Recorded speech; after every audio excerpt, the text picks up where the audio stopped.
So I was pretty big into Yu-Gi-Oh! Probably around what you would imagine to be the era of 2005. So the deck that I'm working with here is going to go by rules that we basically generated by watching the TV show and going to various different tournaments. So what you're going to find here is going to be a pretty basic, what I would call guerrilla warfare approach to Yu-Gi-Oh! Now, I hope that those of you who watch this and are familiar with the game can go through my methodology and my approach that me and my friends had. And these are a pretty substantial set of rules that we had.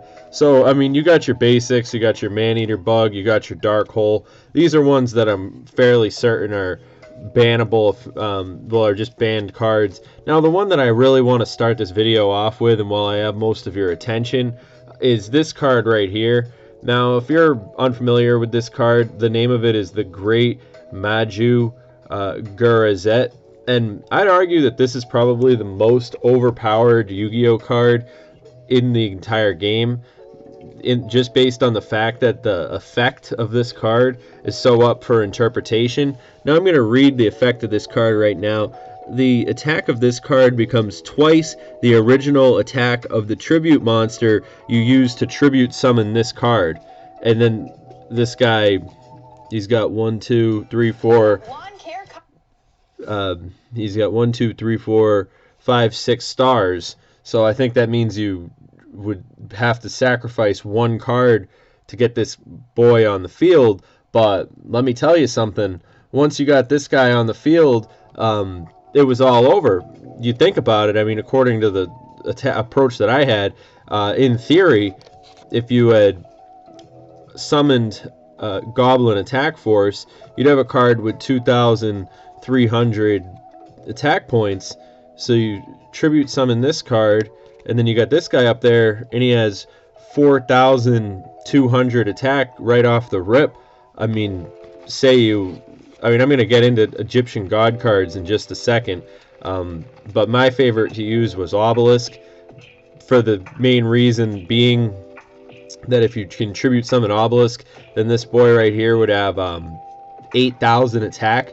That's one attack that could take out your opponent's entire life points, because we would play with 8,000 life points. So this card, I mean, if you guys could fill in the blank on this card, but I think this is one of the most overpowered Yu-Gi-Oh monsters in the game, just because you could pretty much get a really powerful monster on the field very, very simply. So the rules that we played for summoning Egyptian God cards were very simple. It was just TV show rules, where you'd essentially sacrifice 3 monsters, and then those 3 monsters' attacks become Obelisk. And then the other effect that Obelisk has is that he can essentially take the he can pick up the monster next to him, and then he can sort of just, you know, mesh the 2 attacks together. Jinzo, you have to understand I was fairly young when I made this, so I had 2 Jinzo accounts just because he was my favorite from the television show. There wasn't always a full lot of logic that went into my deck here, but there was a lot of love. So we have the Change of Hearts right here. Of course, really great card. You summon Change of Hearts right in the beginning of the game. You pull over their Gemini Elf, and then you sacrifice Gemini Elf to bring out this guy, which would then have 1,900 times 2 attack points. There you go. You direct attack them, pretty much wipe your opponent in half. Easy. I mean, at a tournament where nobody knew the rules.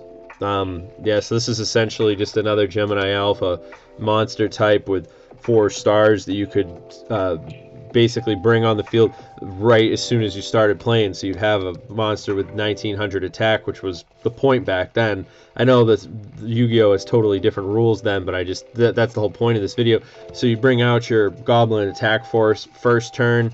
You got a card that has 1,300 attack points. You know, you're as good as gold. The way we would play is that if the monster's in attack position, then the monster that's attacking it is attacking the attack. I don't know what people think about now as far as how defense and offense are in play, but here you go. I mean, I had the giant orc, of course. Giant orc, same exact strategy there. 2,200 attack points, and I mean that's the monster that you're bringing.